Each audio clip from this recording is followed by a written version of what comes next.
ဒေါ်လာ2000တန်ကရက်လေတစည်းကို3နာရီအတွင်းမှာတင်အပြီးလုံနိုင်တယ်ဆိုတာယုံနိုင်ပါလားလူတော်တော်များများကတော့ကရက်လေတွေကို plastic ချက်တွေဆက်ပြီးလုပ်တယ်ဒါမှမဟုတ် fiberman plastic တွေနဲ့တလွာချင်းစီထပ်ပြီးလုပ်တယ်လို့ထင်တတ်ကြပါတယ်ဒါပေမဲ့အခုတွေ့ရလေရှိတဲ့ plastic ကရက်လေတွေကိုတော့လက်ပတ်ပုံတွန်းခြင်းလို့ခေါ်တဲ့နီးပညာနဲ့ပြုလုပ်တာပါ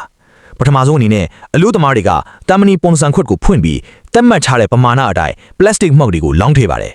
ဒီနေရာမှာအမှုပမာဏကတကယ်ကိုအရေးကြီးပါတယ်အမှုတွေအရန်များသွားရင်လေကိုတွေကထူပြီးလေးလံသွားတတ်တယ်လို့အရန်နှဲသွားရင်လည်းကြံခွင်မှုမရှိပဲကျိုးပဲ့လွယ်တတ်ပါတယ်အမှုထည့်ပြီးရင်တော့ပုံစံခွက်ကိုတေးကြပိတ်တော့ခတ်ပြီးအပူပေးပေါင်းဦးတဲ့ထည့်လိုက်ပါတယ်စိတ်ဝင်စားဖို့ကောင်းတာကဒီပုံစံခွက်ဟာငငယ်လေးရှိနေတာမဟုတ်ပဲအပူပေးနေစဉ်အတွင်းမှာတပြိုင်တည်းလဲပတ်နေတာပါပလတ်စတစ်မှုတ်တွေတဖြည်းဖြည်းအရေးပြိုလာတာနဲ့အမျှပုံစံခွက်ရဲ့အတွင်းဘက်နေရာဒီမှာညင်ညင်ညာကတ်သွားပါတယ်တနည်းအားဖြင့်ပြောရမယ်ဆိုရင်ဒီကရက်လီဟာဆက်နဲ့ဖိညစ်ဒီပုံဖော်တာမဟုတ်ပဲပုံစံခွက်ထဲမှာတဖြည်းဖြည်းချင်းဖွတ်ပြီးပုံသွင်းယူတာဖြစ်ပါတယ်ပလတ်စတစ်တွေပုံစံခွက်အတွင်းသားမှာအုပ်မီးသွားပြီးတဲ့နောက်မှာအေးခံတဲ့အချိန်မှာလဲပုံစံခွက်တာဆက်လက်လဲပတ်နေအောင်ပါပဲဒါမှသာလေကိုတွေကတစ်ဖက်ထူတစ်ဖက်ပါမဖြစ်ပဲကောက်ကွေးရှင်လဲသွားတာမျိုးကိုလည်းကာကွယ်ပေးနိုင်မှာဖြစ်ပါတယ်လုံးဝအေးသွားပြီဆိုရင်တော့အလို့သမားတွေကပုံစံခွက်ကိုဖွင့်ပြီးအထဲကနေအခေါင်းပွားကရက်လေကိုတဲ့တစ်ခုလုံးတစ်ဆက်ကြီးထွက်လာပါတယ်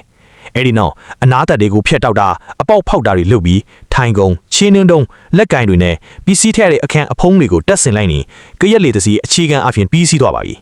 ဒီနီးစနစ်ရဲ့အကြီးမားဆုံးအားသာချက်ကတော့လေကိုထဲမှာအဆက်အကြောင်းတွေလုံးဝမရှိတာပါပဲ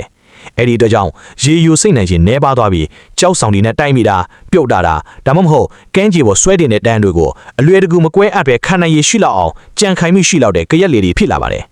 ကဲပလတ်စတစ်မှုန်တွေကိုဖွတ်ပြီးလောက်ထားတဲ့ဒီကရက်လေတစ်စီးဟာဒေါ်လာ2000နဲ့တန်ဖိုးထိုက်တန်းတယ်လို့ထင်ပါသလားခင်ဗျာ